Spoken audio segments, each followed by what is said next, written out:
Hi masters, for you మీకోసం ఛానల్కి స్వాగతం సుస్వాగతం. ముందుగా మన జగద్గురువైన బ్రహ్మర్షి పితామహ పత్రిజీ గారికి, మన గురుమాతకి నా ఆత్మ ప్రణామాలు మాస్టర్స్.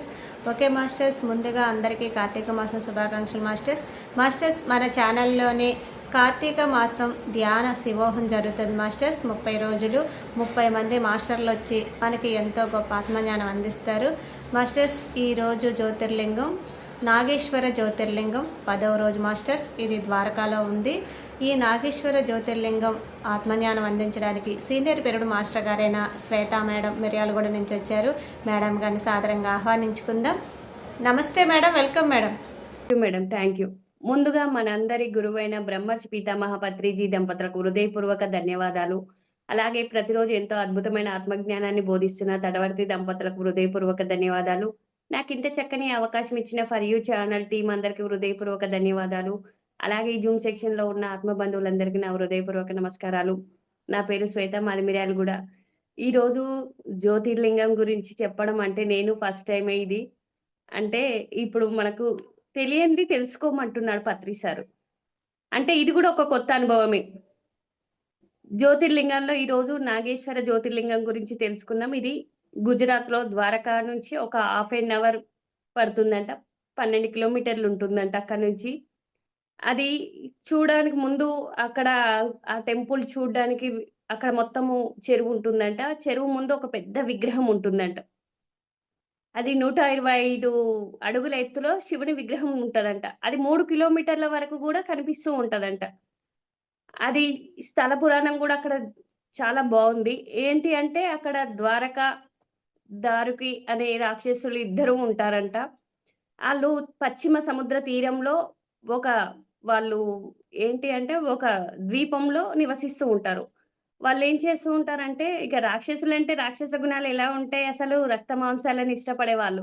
మనం ఏదైతే వద్దు అంటామో వాళ్ళది చేయడం ఉంటారు. అంటే ఎలాంటి రాక్షసులంటే ఆళ్ళు మహా రాక్షసులంట. వాళ్ళ ఎంతో సంతానమంట. దారుకి, దారక అనేది భార్యాభర్తలిద్దరు. వారికి ఎంతో మంది సంతానము. వాళ్ళు వచ్చిపోయి వాళ్ళందరినీ హింసిస్తూ ఉంటారు. వాళ్ళు బతుకుతా అంటే బతకనివ్వరు.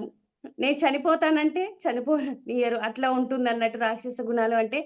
మనం ఏదో టీవీలో చూస్తాం గదా! రాక్షసులంటే కోరలు వికృత రూపాలతో ఉంటారు అని. కాదు. అవన్నీ ధ్యాన మార్గంలోకొచ్చిన తర్వాత ఏం తెలుసుకున్నామంటే, అవి మనలో ఉన్న గుణాలు. అంటే మన ప్రవర్తన ఏ తీరుగా ఉంది? ఎలా ఉంది?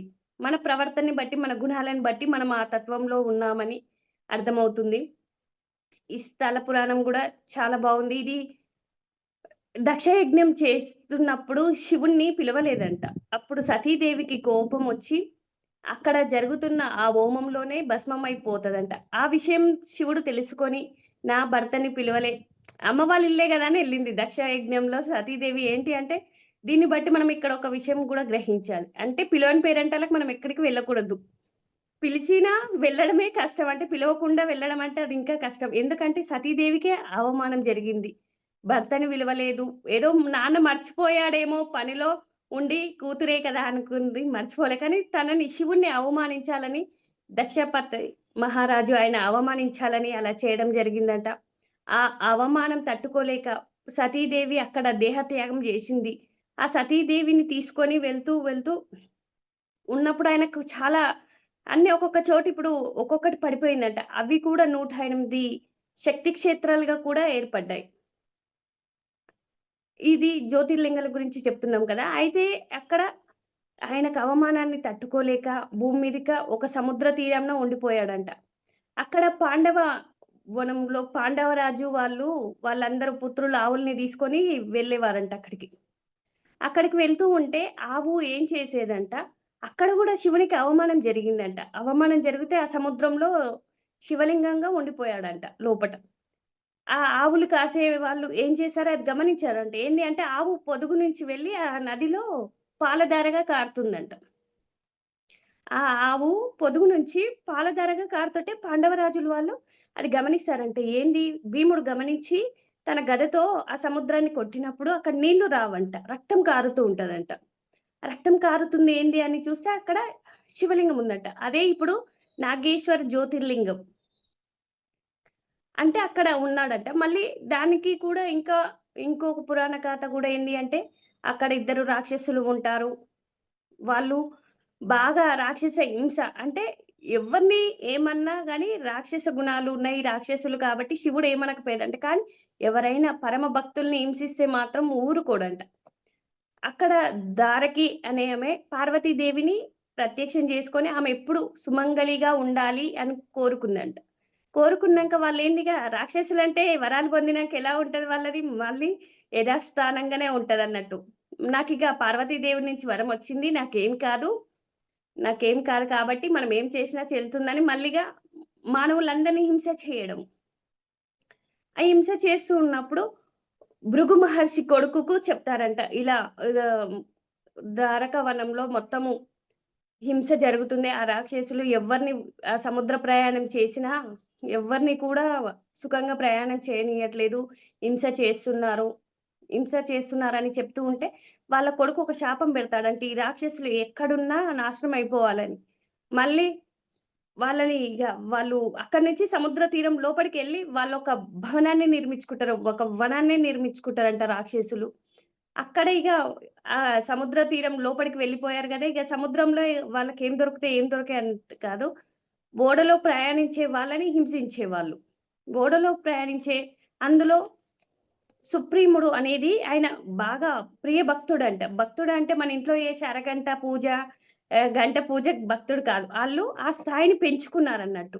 భక్తి అన్న స్థితిలో ఒక ప్రహ్లాదుడు ఎలా భక్తి స్థితిలో ఉన్నాడో, ఒక రాధ, మీరాబాయి ఎలా ఉంది, ఆ స్థితిలో అన్నట్టు. అలా భక్తిగా ఉన్నవైన వాళ్ళ బంధువుల్ని అందరిని కలిసి 14 ఓడల్లో వాళ్ళు ప్రయాణం చేస్తున్నారంట వర్తకానికి.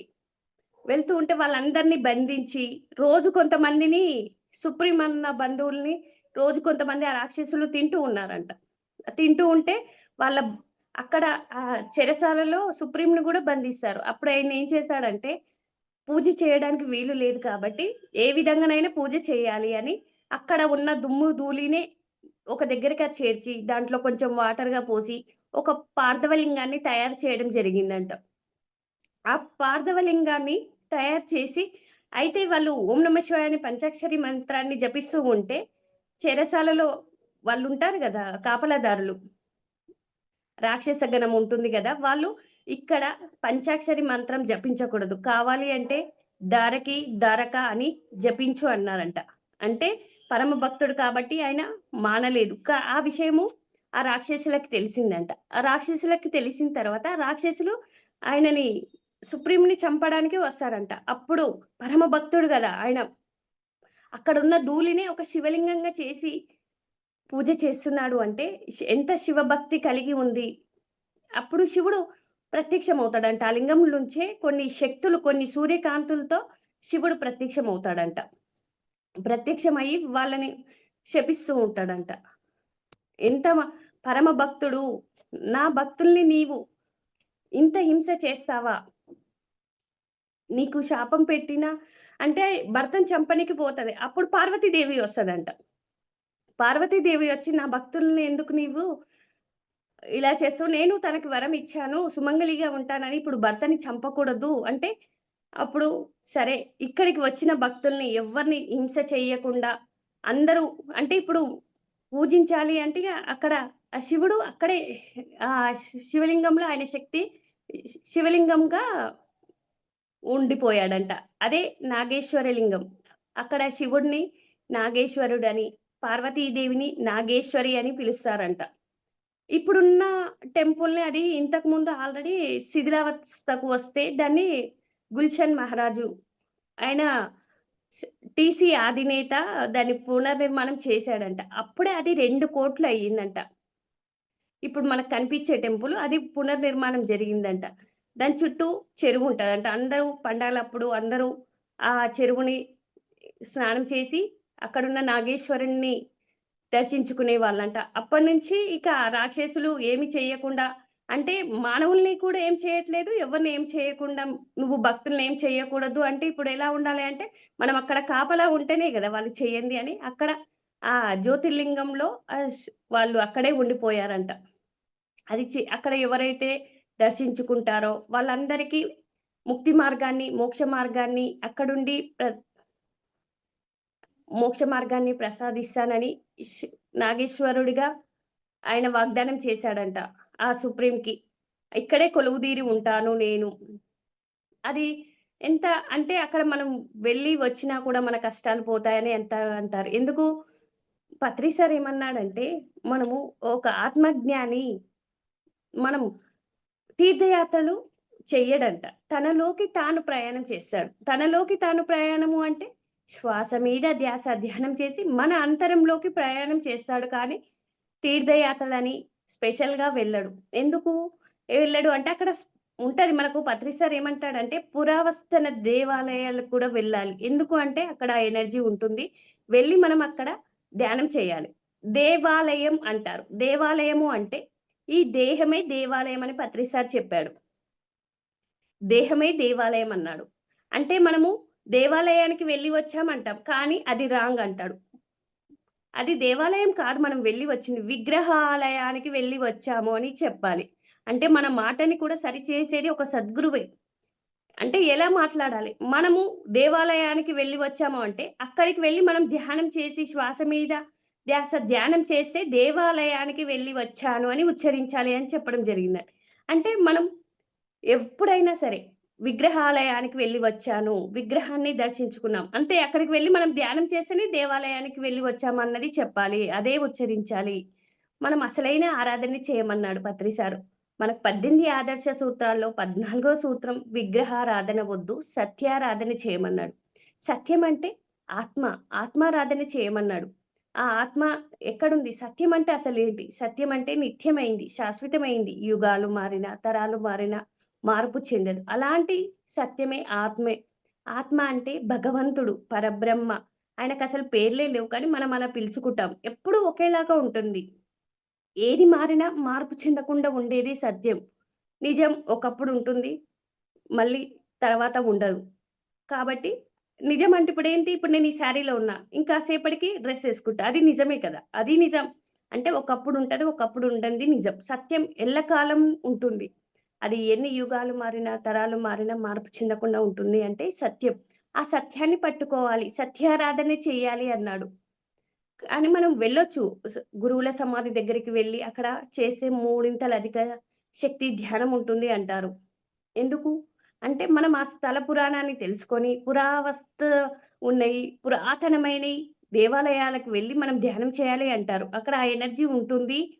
ఎక్కడైతే ఒక విగ్రహ ప్రతిష్టాపన చేసిరంటే అక్కడ ఎంతో మంత్రతంత్రతోని ఎంతో శక్తిని నిక్షిప్తం చేస్తారు. కానీ మనం అక్కడికి వెళ్లి ధ్యానమే చేయాలి. అసలైన ధ్యానం మనలోకి మన ప్రయాణం చేయాలి. మనలోకి మన ప్రయాణమే శ్వాస మీద ధ్యాస ధ్యానం ద్వారా మనం ఆ క్షేత్రాన్ని దర్శించుకున్నట్టు. ఆత్మజ్ఞాని తనలోకి తాను వెళ్తాడు. కానికి పుణ్యక్షేత్రాలు దర్శించడు.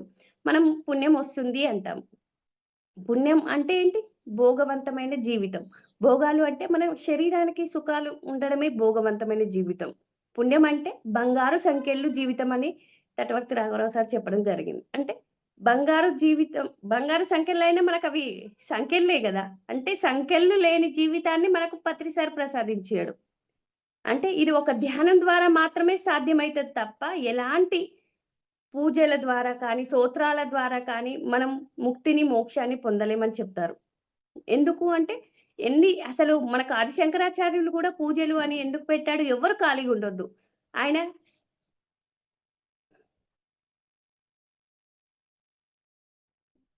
మనము ఆదిశంకరాచార్యులు కూడా మనకేం చెప్పారంటే పూజలు, స్తోత్రాలు ఎలా చెప్పాడు? ప్రారంభ జన్మల్లో ఉన్నవాళ్ళు పూజలు చేస్తారు. మధ్యస్థ జన్మల్లో ఉన్నవాళ్ళు స్తోత్రాలు, యజ్ఞాలు, యాగాలు చేస్తారు. చిట్ట చివరి జన్మలో ఉన్నవాళ్ళే ధ్యానం చేస్తారని చెప్పడం జరిగింది. అంటే మనం ఇప్పుడు ధ్యానం చేస్తున్నాము అంటే చిట్ట చివరి జన్మల్లో ఉన్నవాళ్ళము. సారేమంటాడంటే 300-350 జన్మలు దాటితేనే ధ్యాన మార్గంలోకి జ్ఞానం మీద ఆసక్తి చూపిస్తారు. ఆ జ్ఞానం లేని వాళ్ళు ఎంతసేపు మనం పూజ చేస్తున్నారంటున్నారు. అంటే వాళ్ళు ఆ జన్మ స్థితిలో ఉన్నారు అని మనం తెలుసుకోవాలి. వాళ్ళు చేస్తున్నారు అంటే మనం ధ్యానానికి ముందు మన పొజిషన్ కూడా అది నాది కూడా అది పూజలు, స్తోత్రాలు ఇవన్నీ చేసిన తర్వాతే ధ్యానంలోకొచ్చాం. కార్తీక మాసం అంటే గుళ్ళ మీద గుళ్ళు తిరిగేది. పొద్దునో గుడి, సాయంత్రమో గుడికని ఇంటి పక్కనే గుళ్ళని పోయేదాన్ని. అప్పుడు గూడా ఒక్కదాన్నే వెళ్ళేదాన్ని. పూజ చేసినా అప్పుడు ఒక్కదాన్ని. ఇప్పుడు ధ్యానానికైనా నేను ఒక్కదాన్నే వెళ్తాను. అంటే ఇక్కడ మనం అన్నీ ఎక్కడికి వెళ్ళినా, ఎలా ఉన్నా చేయాల్సింది ధ్యానమే అని ఆ తత్వం అర్థం చేసుకున్నాం. ఇందాక మేడం గూడా చెప్పింది. మనం ఎక్కడికి వెళ్ళినా మనం ఆ తత్వాన్ని తెలుసుకోవాలి. అంటే అసలైన తత్వం ఏంటి? మనం అందరం కూడా ధ్యానమే చేయాలి. శ్వాస మీద ధ్యాస ధ్యానమే సరైనది. ఆత్మతత్వాన్ని తెలుసుకోవాలి అంటే అదే మార్గం తప్ప ఇంకా ఏ మార్గం ద్వారా మనం ఆత్మతత్వాన్ని తెలుసుకోలేము. అంటే శ్వాస మీద ధ్యాస ధ్యానం. పత్రి సారు బోధించిన ఆ శ్వాస మీద ధ్యాస ధ్యానం ద్వారానే మనం మన ఇన్నర్ జర్నీ చేయగలుగుతాం కానీ, ఎంతసేపున్నా మనం ఔటర్ జర్నీ చేస్తే ఏమీ లేదు అంటాడు పత్రి సారు. ఇన్నర్ చేయండి. ఇన్నర్ జర్నీ చేయండి. మన అంతరంగ ప్రయాణం చేసినప్పుడే మనకు ఆత్మతత్వం అర్థమవుతది. మనం దేహం కాదు ఆత్మ అని సార్ చెప్పాడు. అంటే ఇవన్నీ సార్ చెప్పబట్టే తెలిసాయి కానీ లేకుంటే మనం ఈ ధ్యాన మార్గంలోకి రాకుంటే మనకివన్నీ తెలిసేవా? అసలేమీ తెలియదు. మనం కూడా అందరిలాగానే గుళ్ళని తిరిగేవాళ్ళము. పుణ్యక్షేత్రాలన్నీ తిరిగేవాళ్ళము. అలా జ్యోతిర్లింగాల అన్నీ దర్శించమన్నాడు. దర్శించి అక్కడున్న ఆ ప్రకృతిని ఎంజాయ్ చేయండి అంటారు. అక్కడ మనం ధ్యానం చేయాలి. ఎక్కడికి వెళ్ళినా మనం చెయ్యవలసింది ధ్యానమే. అంటే సత్యారాధననే చేయాలి. అందుకే కొంతమంది ఏమంటారంటే, మీరు పిరమిడ్ సొసైటీలో విగ్రహారాధన చేయొద్దు, పూజలు చేయొద్దు, ఏదో ఒక మతంలాగా ఉంటుంది అని అంటారు. ఇది మతం కాదు. అసలైన భక్తి తత్వంలో ఉన్నామన్నది ఇందులోకి వచ్చిన తర్వాతే అర్థమవుతుంది. మా ఇంట్లో వాళ్ళు గూడా అంటారు. "నువ్వు ఇంట్లో దీపం బంద్ జేశావు. పూజ లేదు, ఏం లేదు.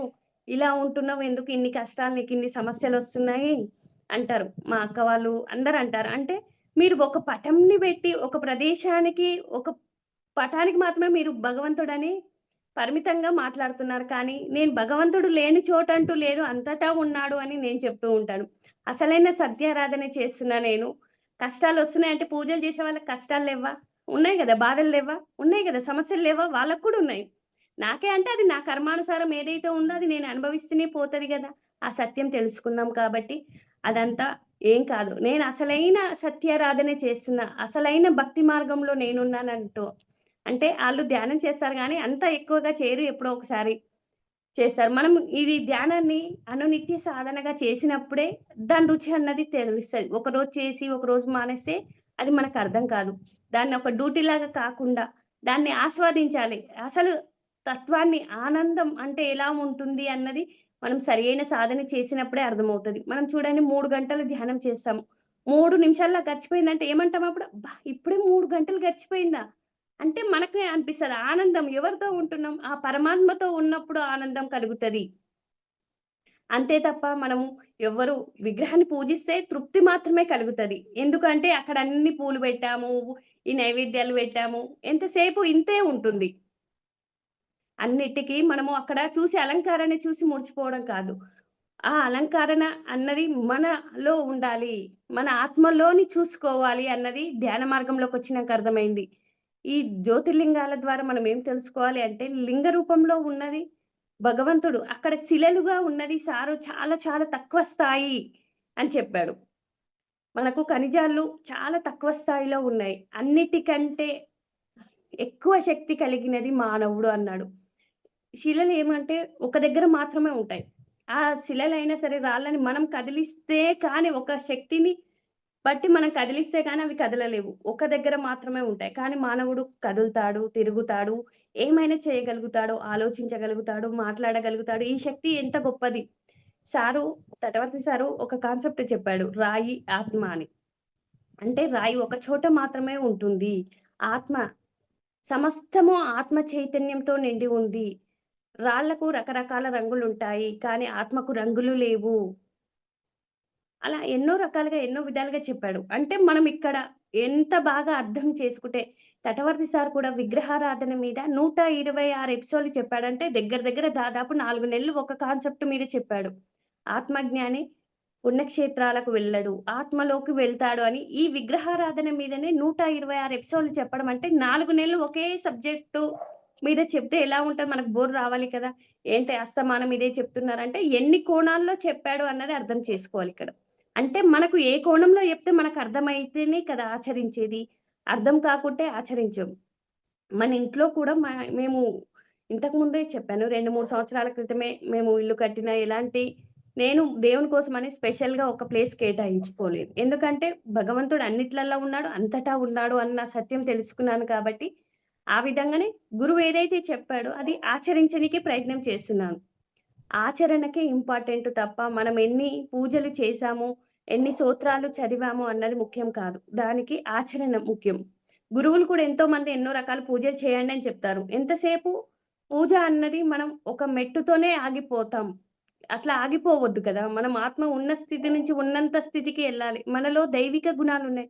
ఆ గుణాలంటే మనలో ఉన్న ముందు రాక్షస గుణాలను మార్చుకొని దైవిక గుణంలోకి వెళ్ళాలి అంటే ఒక్కొక్క గుణాన్ని మార్చుకుంటూ ఉండాలి. అప్పుడు మనలో దైవ లక్షణాలొస్తాయి.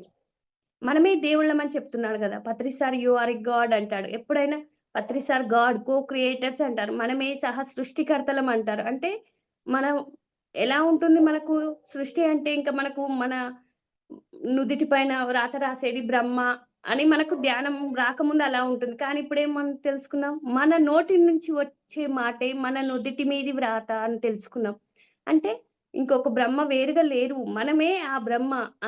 మనం ఏదైతే అంటామో అదే మన జీవితంలో జరుగుతూ ఉంటది.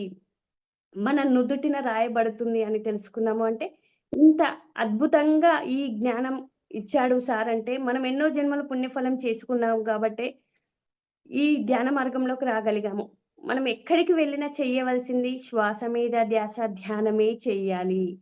ధ్యానం తప్ప మనం ఏది చేసినా అవన్నీ తృప్తిని కలిగిస్తాయి. ఆ తృప్తి గూడా మనం ఏమంటాం మనం ధ్యానం చేయనప్పుడు గుడికి వెళ్ళొస్తే చాలా ఆనందంగా ఉంది. ఆ కాసేపే ఉంటుంది. కానీ ధ్యానం చేస్తే రోజంతా నాకిన్ని గంటలు ధ్యానం కుదిరింది అన్న ఆనందంతో ఉంటాం.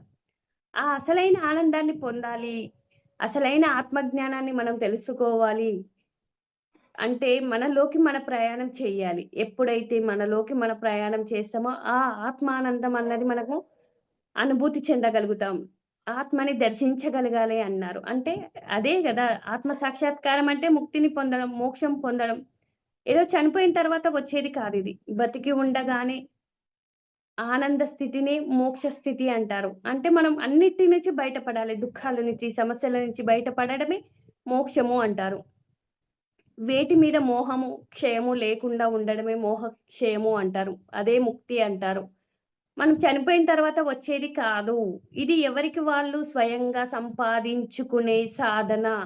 ఎవరో ప్రసాదిస్తే మనకేమీ జరగదు. ఒక గురువొచ్చి నెత్తిల చేయి పెట్టినంత మాత్రాన మనకేమీ ఫలితముండదు. మనం ఆ క్షేత్రాన్ని దర్శించినంత మాత్రాన మన కష్టాలు పోతాయి అని కాదు. అలా ఒక ప్రతిరూపాన్ని ఎందుకు పెట్టాడు అంటే, ఒక భగవంతుడు మనకంటే ఒక ఉన్నంతగా ఉన్నాడు. ఇంకా మనం ఇంతసేపు శివలింగం, నాగేశ్వర లింగాల గురించి చెప్పుకుంటున్నాం గదా! మరి ఆ శివుడు కూడా ఇంకా ధ్యానం ఎందుకు చేస్తున్నాడు? ఇంకా ధ్యానం చేస్తున్నాడని ఆ దేవతలకే డౌటొచ్చింది గదా! దేవతలకు కూడా డౌటొచ్చి ఎందుకు మీరు ఇంత గొప్పవారుండి మీరే ధ్యానం చేస్తున్నారు అంటే అప్పుడు దేవతలకున్న డౌట్‌ని ఆయన నివృత్తి చేశాడు. మీ అందరికి నేను గొప్ప అని తెలుసు. కానీ నాకంటే గొప్ప ఒకరున్నారు. వారిని నేను తెలుసుకోవాలి అంటే ఖచ్చితంగా ధ్యానం చేస్తేనే తెలుసుకుంటాము అని మనం ఆ శివుని ద్వారా ఆ మెసేజ్ మనం తెలుసుకోవాలి. అంటే శివుడే అంత గొప్పవాడు. ఇంకా ధ్యానమే చేస్తున్నాడు. ఆయన్నే ఇంకా ధ్యానం చేస్తున్నాడు. అంటే మనం కూడా ధ్యానం చెయ్యాలనే కదా! అంత గొప్ప మనకే శివుడు గొప్ప. ఆయన్నే ధ్యానం చేస్తుండు. అంటే ఆయన కంటే ఇంకా ఒకరున్నారు తెలుసుకోవడానికి. అంటే సృష్టికర్త ఇంకా వేరుగా ఉన్నారు తెలుసుకోవడానికి ధ్యానం చేస్తున్నాడు. ఇప్పుడు మనం ధ్యానం చేస్తున్నాం గాబట్టే మనకు తెలియని విషయాలు ఎన్నో తెలుసుకుంటున్నాము. సృష్టి గురించి, సృష్టి రహస్యాల గురించి, సృష్టికర్త ఎంత గొప్పవాడు. అంటే ధ్యానం చేయబట్టే ధ్యానం వల్ల జ్ఞానం అన్నాడు పత్రి సారు. ఆ జ్ఞానం ఎలా వస్తుందంటే కంటికి కనిపించని విషయాల గురించి ఎంత సేకరిస్తే అదే జ్ఞానం అంటున్నారు. ఇప్పుడు పుస్తకంలోది ఇది కూడా జ్ఞానం కాదంటున్నారు. ఈ పుస్తకాల్లో చూసి మనం కొంచెంగా తెలుసుకుంటున్నాం అంటున్నారు. జ్ఞానం మనకు 300-350 జన్మలు ఎత్తిన తర్వాతనే ఈ ధ్యాన మార్గంలోకి, జ్ఞాన మార్గంలోకొచ్చామన్నాం కదా! అప్పుడు కూడా మనం సంపాదించిన జ్ఞానమంతా మన ఆత్మలో నిక్షిప్తమై ఉంటదంట. దాన్ని ప్రజ్ఞ అంటారు. అంటే మనకు తెలియకుండా మన నోట్లో నుంచి రావడం ఆ వాక్కులు ఎప్పుడు విననివి, మాట్లాడనివి అవొస్తున్నాయంటే ప్రజ్ఞ అంటారు. అంటే మన అంతరం నుంచి వచ్చేది ప్రజ్ఞ. ఆ ప్రజ్ఞ రావాలి అంటే చెయ్యవలసింది మార్గం ఒక్కటే. శ్వాస మీద ధ్యాస ధ్యానం ద్వారా మాత్రమే మనం ఆ ప్రజ్ఞ బయటికి వస్తది. ఆ ప్రజ్ఞ ద్వారా మనం విశ్వ కళ్యాణాన్ని చెయ్యవచ్చు. మనమందరం కూడా ఇక్కడ విశ్వ కళ్యాణం చేయడానికి వచ్చిన వాళ్ళమే అని తెలుసుకున్నాం. ఇక్కడ మనదంటూ ఏమీ లేదు అని అర్థమైంది. అంటే మనం ఇక్కడ మనము ఒక కథ చెప్పుకుంటే బాగా అర్థమైతది. అంటే భగవంతుని దృష్టిలో ఎవరు ఉంటారు? శ్రీకృష్ణ భగవానుడు కూడా యోగిక అనే చెప్పాడు. అంటే ధ్యానం అంత గొప్పది కాబట్టే యోగిక అని చెప్పాడు. అలాగే మనకు ఒకడు విష్ణుమూర్తి ఒక లిస్ట్ రాస్తున్నాడంట. అప్పుడు నారద మహాముని వెళ్లి అడుగుతున్నాడంట. "ఏంటి స్వామి మీరు రాసే లిస్ట్ ఏంటి?" ఏంటి అంటే, "నన్నిష్టపడే వారి లిస్ట్" అన్నాడంట. నన్నిష్టపడే వారి లిస్ట్‌లో మొదటి పేరు ఎవరిది ఉంది అంటే నారద్‌ది ఉంటుంది. ఎందుకు అంటే, ఇక్కడ నారదుడు ఏం చేస్తూ ఉంటాడు? అనుక్షణం ఆయన నామజపాన్ని జపిస్తూ ఉంటాడు గాబట్టి, అందులో మొదటి పేరుగా ఆయనది ఉంటది. నారద మహామునిది ఉంటది. కానీ ఆయన చూసాడంట ఆ లిస్ట్‌లో హనుమంతుని పేరుందా అని చూసాడంట. హనుమంతుని పేరు ఎందుకు ఉండదు అని ఎక్కడైనా ఉందా అని మొత్తం చూస్తాడు. ఎక్కడ ఉండదంట హనుమంతుని పేరు. ఈ విషయం హనుమంతునికి చెప్పనీకి నారద మహాముని భూలోకానికి వస్తాడంట. ధ్యానం చేసుకుంటున్న హనుమంతుని దగ్గరికి వచ్చి, "స్వామి ఇలా విష్ణుమూర్తి ఒక లిస్టు రాస్తున్నాడు. అందులో నన్ను ఇష్టపడే వారి లిస్ట్ అందులో మొట్టమొదటిగా నా పేరే ఉంది" అని చెప్పాడంట. "ఆ! అవునా?" అన్నాడంట. హనుమంతుడు ఓకే. ఇంకేంటి అన్నాడంట. "ఇంకేం లేదు స్వామి నేను వెళ్తున్నానని" వెళ్తూ ఉంటాడంట. అంటే మళ్ళీ హనుమంతుడు ఏం చేస్తూ ఉంటాడు, మళ్ళీ ఆయన ధ్యానంలోకెళ్ళిపోతాడు. ఆయనకు ఎక్కడ పేరు దేనితో అవసరం లేదు. ఆయన ధ్యానం ఆయన చేసుకుంటూ ఉన్నాడు. మళ్ళీ వెళ్తూ ఉన్నప్పుడు నారద మహాముని వెళ్తున్నప్పుడు విష్ణుమూర్తి ఇంకో లిస్ట్ రాస్తున్నాడు. అంటే ఇంకో కలర్‌ది, ఇంకో బ్లూ కలర్‌ది రాస్తున్నాడంట. "ఏంటి స్వామి ఇప్పుడు రాసే లిస్ట్ ఏంటి? ఇదేంటి?" అంటే ఇప్పుడు నేనిష్టపడే వారి లిస్ట్ అన్నాడంట. ఎవరిది ఉంటది మొట్టమొదటి పేరంటే హనుమంతునిది ఉంటదంట. నా పేరెక్కడా లేదని అది బాధపడుతూ వెళ్తాడంట. అంటే ఇప్పుడు మనము ఇక్కడ ఏం చేయాలి? నామమా? జపమా? స్తోత్రమా? ధ్యానమా? ఎవరి లిస్ట్‌లో మనముండాలి? భగవంతుని లిస్ట్‌లో మనముండాలా? మనం ఇష్టపడే వారి లిస్ట్‌లో భగవంతుడు ఉండాలా? అంటే మనం అందరికి ఇష్టం. ఇప్పుడు సాయిబాబా అంటే అందరూ ఇష్టం అంటారు. కానీ సాయిబాబాకు ఇష్టమయ్యే వారి లిస్ట్‌లో మనం ఉంటాము అంటే, కేవలం ధ్యానం చేసిన వారు మాత్రమే భగవంతుని దృష్టిలో ఆయన లిస్ట్‌లో ఉంటారు అని నాకర్థమైంది. అంటే మనం ఇక్కడ ఏం చేయాలి అన్నది బాగా అర్థం కావాలి. ఏదైనా అర్థమైతేనే ఆచరిస్తాం కాబట్టి అర్థం చేసుకోవాలి. అసలైన తత్వాన్ని అర్థం చేసుకోవాలి. మనం తత్వాన్ని అర్థం చేసుకున్నప్పుడు ఎక్కడ విగ్రహం కానీ, ఏది కానీ మనం వెళ్లి ధ్యానమే చేస్తాము. పూజ, కొబ్బరికాయలు కొట్టడం. ఒకరంటారంట రమణ భగవానుని దగ్గరికి వెళ్లి నేను 1000 బిల్వ పత్రాలతో శివునికి పూజ చేసి వచ్చాను. అంటే అప్పుడు రమణ భగవానుడు గిల్లాడంట. గిల్లితే ఎలా ఉంది అంటే నొప్పిగా ఉంది. అంటే 1000 సార్లు నువ్వు ఆ చెట్టుని గిల్లావే, చెట్టుకెంత నొప్పి ఉంటుంది అన్నాడంట. అంటే మనం అక్కడ హింస చేస్తున్నామన్న విషయం కూడా మనకది తెలియదు. అంటే ఎలాంటి రమణ భగవానుడు గాబట్టి చెప్పగలిగాడు అలా. ఒక కథ ద్వారా చెప్పాడు. అంటే 1000 సార్లు కట్ జేసినప్పుడు ఎంత నొప్పి ఆ చెట్టు అనుభవించవచ్చు. ఒక్కసారి నీకు గిల్తేనే నొప్పి అయిందంటే, మనం ఇక్కడ ఏదో గొప్పగా చెప్తాం. నేను 1,00,000 బిల్వ పత్రార్చన చేశాము అని. పూజల్లో ఉన్నప్పుడు అలా ఉంది అంటే, 1,00,000 తులసి మాల అర్చన చేశామని గొప్పగా చెప్పుకున్నాము.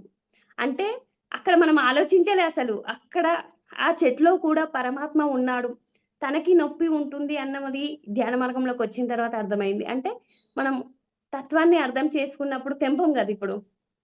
మొక్కుతాము. అంటే ఫ్రెండ్లీగా ఉంటాము ఇప్పుడు. నువ్వు నేను ఒకటే వేరు కాదు అన్న ఫ్రెండ్లీనెస్ వస్తుంది. ఆ చెట్లతోని మాట్లాడడం, పూలు తెంపడం గూడా పత్రి సార్ ఇష్టపడడు. ఎందుకు పత్రి సార్ పూలు తెంపొద్దు అంటాడంటే, చెట్టు విసర్జించిందే మనం వాడుకోవాలంటాడు. అప్పుడు రాజలక్ష్మి మేడం ఒకసారి వాళ్ళ ఇంటికాడ పారిజాత పూలన్నీ కింద పడితే, "ఎందుకు సార్ కిందివి తీసుకుంటావు? నేను తెంపిస్తానంటే" "వద్దు, వద్దు" అంటాడంట సారు. ఆ పూలన్నీ ఎందుకున్నాయంటే, ప్రకృతిలో ఉన్న దుర్గంధాలని పోగొట్టడానికే ఆ పువ్వులున్నాయి. పువ్వుల సువాసన అన్నది. అంటే ప్రకృతిలో ఎన్నో దుర్గంధాలుంటాయి. వాటిని పోగొట్టడానికే ఆ పుష్పాలు. కానీ మనం కోసుకోవడానికి, పెట్టుకోవడానికి కాదు. ఈ విషయం తెలిసిన తర్వాత నేను పూలు తెంపడం మానేశాను. ఏదైనా మనం తెలిసిన తర్వాత దాన్ని ఆచరణలో పెట్టాలి. ఆచరణలో పెట్టకుంటే తెలుసుకొని లాభం లేదు.